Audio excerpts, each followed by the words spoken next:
Welcome to David Benavidez' neighborhood. My question is, I noticed that you mentioned Benavidez yesterday or sometime this week as a fighter, as your favorite fighter, and somebody that you would like to promote. I think he's tied to a promoter now, but what if he said, let's fight? Me and David? Man, I'm not ready for a world champion at his caliber yet. But I don't know. I haven't thought about that possibility. I mean, could you envision that someday? I don't know. I think. I mean, he can't find anybody to fight him. Yeah. Nobody will fight. You're gonna have to keep looking. Thanks. Radio Rock. Jake, this morning you posted the problem child activated, and we've seen you talk about your meditation and this different kind of Jake Paul who's coming up. What is the difference between, if this is an alter ego, this alter ego, the problem child, and the Jake Paul that you are on a normal basis? Yeah, I think when you get into that ring, you got to be ruthless, savage. You got to, be willing to do whatever it takes going through those darkest moments in the ring. You have to be a killer, or you will be killed. And so that's where the problem child comes from. I'm a problem for anyone that's in the ring with me, and I can put you out at any second. I don't give a fuck. I'm a different person.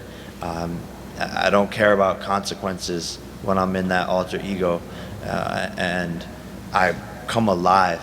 I come alive when I'm in that ring, and it's not, it's not Jake. It's someone else that I tap into. And Anderson, you're referred to as the GOAT of UFC. Most people agree with that. Do you accept that this fight goes against your legacy, and that if you are beat on Saturday night, that counts against you as the GOAT and your legacy as a fighter?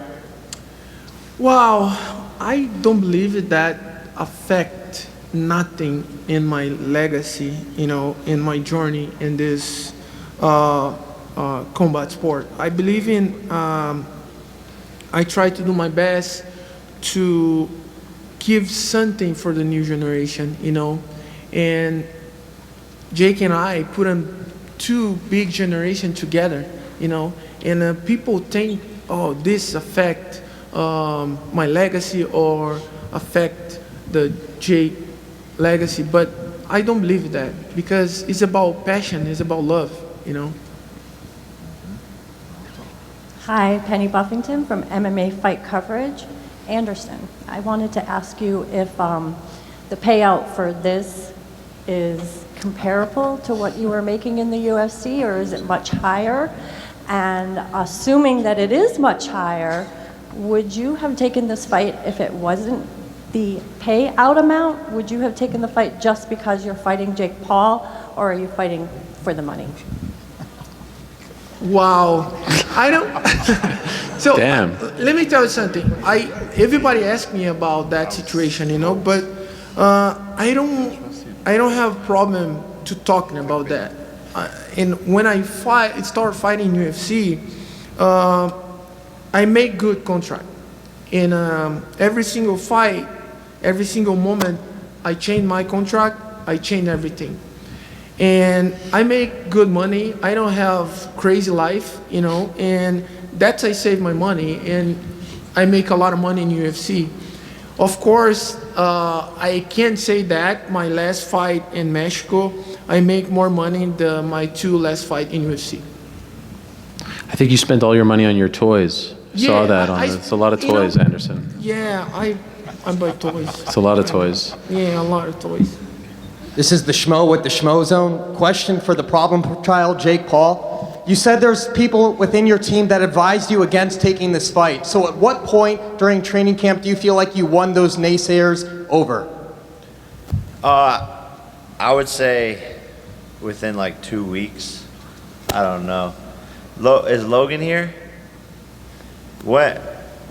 You were like, are you sure you want to do this? And then now you probably think I'm going to win, all right? I love you too, buddy. No, definitely not. Definitely not. No.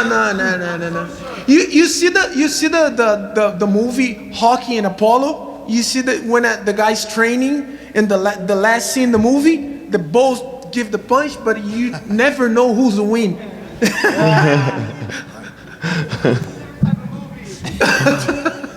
Maybe next. No. It only has one way. So I love you, but to answer your question, Jake, about 2 months ago was when I became certain the fight was going to end the same as it always does. Again, Anderson, I love you, but you're going to be face down, horizontal by the end of the night. Sorry, sir, can you please identify yourself? What's your outlet? Anderson, you need to join. This is what needs to happen now. I'm getting too excited. But Logan was like, yo, are you sure you want to do this? It's Anderson Silva. Anderson needs to join the bloodline after all of that smack talk and go to Saudi Arabia. That's crazy because everybody asks me the same. You sure you go to that? He's a Jake Paul. You sure? He's beating a lot of guys in UFC. You think? Yeah, I say yes. I think I'm ready for that. You know, he's younger than me, but I'm superhero. And just one last question is for you. For the first time ever, like Logan talked more shit to my opponent than I ever did. I love you, man. I love you. Spider, future UFC Hall of Famer, got one question for you. GSP, he's added to this broadcast. We never got to see the legendary matchup in MMA. Any chance you get through Jake Paul, you will campaign to face GSP inside a boxing ring? Wow, I think that's good. You know, that's wow. First of all, you need to check it out. The GSP is out the contract at UFC. Oh. And because I think GSP can come and doing something special, the same us, you know. Two great Canadians on the broadcast, Mauro Ranallo and George St. Pierre. How about that? I love it. Amazing. I love it. You know, it's so amazing. Incredible. Shout out to Canada. Where else are we? Oh, there we go. I actually feel like you have more pressure on your shoulders. For sure, definitely. You know, just being the A side and you know that alone, and the amount of shit I talk to people. I think the whole MMA community is waiting for me to lose. They want me to lose, and yeah, I just have so many more. You know, big ideas and big plans in this sport, and I plan on being here forever. So this is the start of that, and yeah, the pressure's on. You know, I'm the young guy, and man, he's really, really good. So, and has more experience. He has the weight, he has the height, he has the reach. So really, all the odds are stacked against me. Anderson, good to see you. Stephen mentioned that you know, there are some people actually on Jake's team who thought, this is crazy. What are you doing? It's one thing to fight the guys you fought in the past, but Anderson's a different level of striker, and you're actually the only one that he has fought that has a history in boxing. Do you agree with those people? Do you think this man is crazy for fighting you? Wow, for you come to fight this man of how the combat sport, you a little crazy. I'm a little crazy too. But you enjoy that kind of craziness, I would imagine. Absolutely. You know, this is not for everybody, you know. Everybody here, these guys here is special guys, you know. And for sure, everybody here is a little crazy. When you watch his training footage, Jake, when you see him on the mitts yesterday at the open workouts, this is a different level of striking, right? Different level of speed. What goes through your mind? Yeah, very, very fast, very rangy, very technical, good defense, good movement. I'll have to be perfect on Saturday night, and I know I'm capable of doing that, but it is going to be a very, very tough test, and I'm ready for war. And I think, you know, skill aside, it might come down to who wants it more, and I believe that is me. Do you agree with that, Anderson? Do you think he wants it more than you? That's the competition, you know. Everything is possible, but I training hard for make a good show for everybody. One last one from me to you. We've seen you on so many big stages before, the Rich Franklin fights, the Forrest Griffin fights, Damian Maia, and later on, the great fights that you had.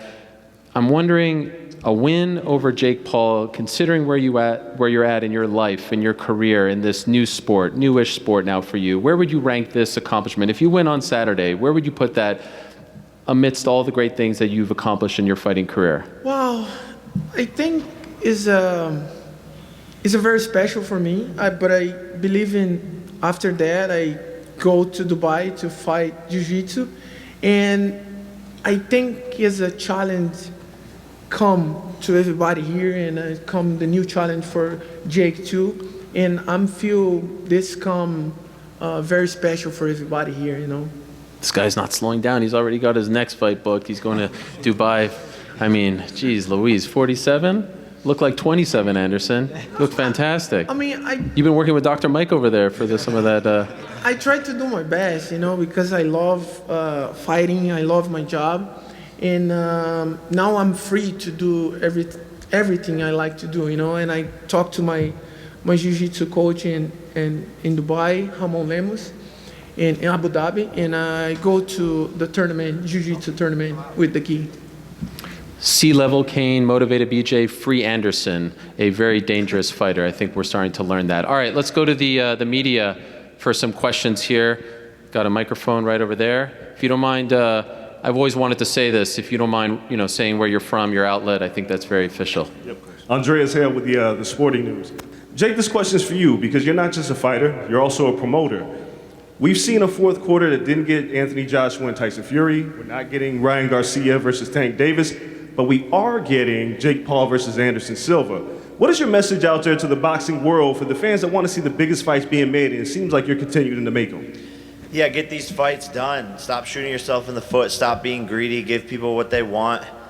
You don't look at every term in the contract and try to change it. Just fucking fight. You spar every day.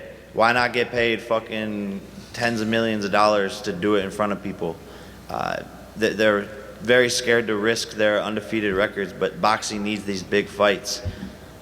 Don't let your manager stop you. Don't let your promoter stop you. You got to be in control. I have a bet. You do? I have a bet. Wow. I have a bet for you, Anderson. For Anderson, okay. All right. It's a good one. It's a good one. No. All right, so look. If you win, I'll give you something that you probably want. Okay, you start again. No tattoos. No. No tattoos. No, if you win, I will fight you in an MMA fight. Whoa! Wow. You're so smart because I don't fight MMA anymore. You're so smart. Kickboxing. So smart. I got you. Kickboxing. Okay. Kickboxing. All right. Kickboxing. But if I win, me and you come together to create a United Fighters Association to help UFC fighters get better pay and better health care. You become the interim president, and we unite to help these fighters once and for all. Deal. Wow. Let's go.